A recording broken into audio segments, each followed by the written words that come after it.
தமிழகத்தில் 4 புதிய தொழிற்பேட்டையை திறந்து வைத்த முதலமைச்சர் மு க ஸ்டாலின் திருவாரூர், கடலூர், காஞ்சிபுரம், நாமக்கல் மாவட்டங்களில் ரூபாய் 67.34 கோடி மதிப்பீட்டில் நிறைவேற்றப்பட்ட 8 முடிவுற்ற திட்டப் பணிகளையும் தொடங்கி வைத்தார்.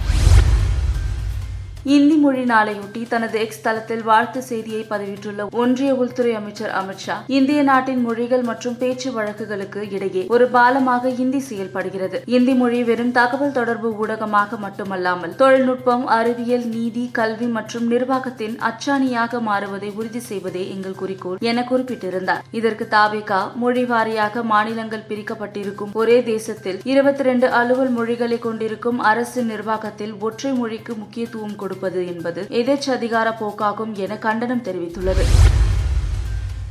சேலத்தில் நடைபெற்ற அரசு விழாவில் பாமக எம்எல்ஏக்கள் அருள் மற்றும் சதாசிவம் கலந்து கொண்டனர். இந்த விழாவில் பேசிய உதயநிதி ஸ்டாலின், சேலம் மேற்கு தொகுதி எம்எல்ஏ அருண், மேட்டூர் சட்டமன்ற உறுப்பினர் சதாசிவம் ஆகிய இருவரும் சேலம் மாவட்டத்திற்கு திமுக அரசு பல்வேறு திட்டங்களை செய்து கொண்டிருக்கிறது. அதற்கு பாராட்டுகள் என போட்டி போட்டுக் கொண்டு பாராட்டியிருக்கிறார்கள். ஆனால் ஒற்றுமையாக பாராட்டியிருக்கிறார்கள். அவர்கள் எப்போதும் ஒற்றுமையுடன் இருக்க வேண்டும், மக்கள் பணி ஆற்ற வேண்டும் என கேட்டுக்கொள்கிறேன் என்றார். திருச்சி சிறுகண்ணூரில் நடந்த அண்ணா பிறந்தநாள் விழா மதிமுக மாநாட்டில் கட்சியின் முதன்மை செயலாளர் துரை வைகோ எம்பி பேசும்போது, இமயமலையை கூட அசைத்து விடலாம், ஆனால் மதிமுக என்கின்ற இந்த இயக்கத்தை யாராலும் அசைக்க முடியாது. அதற்கு காரணம் இயக்கத்தின் மீது பற்றுள்ள தொண்டர்கள்தான். 1000 கோடி சொத்துக்களை விட விலை மதிக்க முடியாத சொத்தான தொண்டர்களை எனக்கு வைகோ வழங்கியுள்ளார். 32 ஆண்டுகள் கால வரலாற்றில் மதிமுகவை சிலர் அழிக்க பார்த்தார்கள். இப்போதும் அழிக்க நினைக்கிறார்கள். எப்போது நினைத்தாலும் அது நடக்காது என்றார்.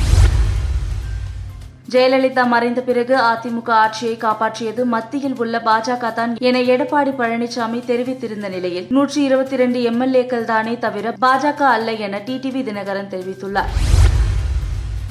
தீபாவளி மற்றும் ஆயுத பூஜையை முன்னிட்டு தென் மாவட்டங்களில் ரயில் இயக்கப்படுவதாக தெற்கு ரயில்வே அறிவித்துள்ளது. நாளை இதற்கான முன்பதிவு தொடங்குகிறது. 8ஆம் வகுப்பு வரை ஆசிரியர்களாக தொடர டெட் தேர்வில் தேர்ச்சி அவசியம் என உச்சநீதிமன்றம் உத்தரவிட்டிருந்தது. இதை எதிர்த்து உத்தரப்பிரதேச மாநில அரசு சீராய்வு மனு தாக்கல் செய்ய முடிவு செய்துள்ளது. ஏற்கனவே தமிழக அரசும் இதே முடிவை எடுத்துள்ளது. உத்தரகாண்டில் மேக வெடிப்பால் கனமழை கொட்டி தீர்த்தது. இதனால் நிலச்சரிவு ஏற்பட்டு சாலைகள் துண்டிக்கப்பட்டன. வெள்ளத்தில் சிக்கி 5 பேர் மாயமாகியுள்ளனர்.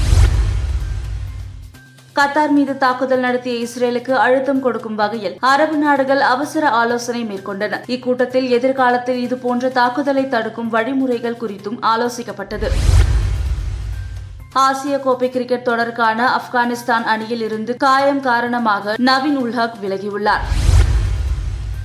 T20 கிரிக்கெட்டில் குறைந்த பந்துகளில் 3000 ரன்கள் கடந்து UAE captain Muhammad Waseem Buttler Rohit Sharma சாதனையை முறியடித்துள்ளார்.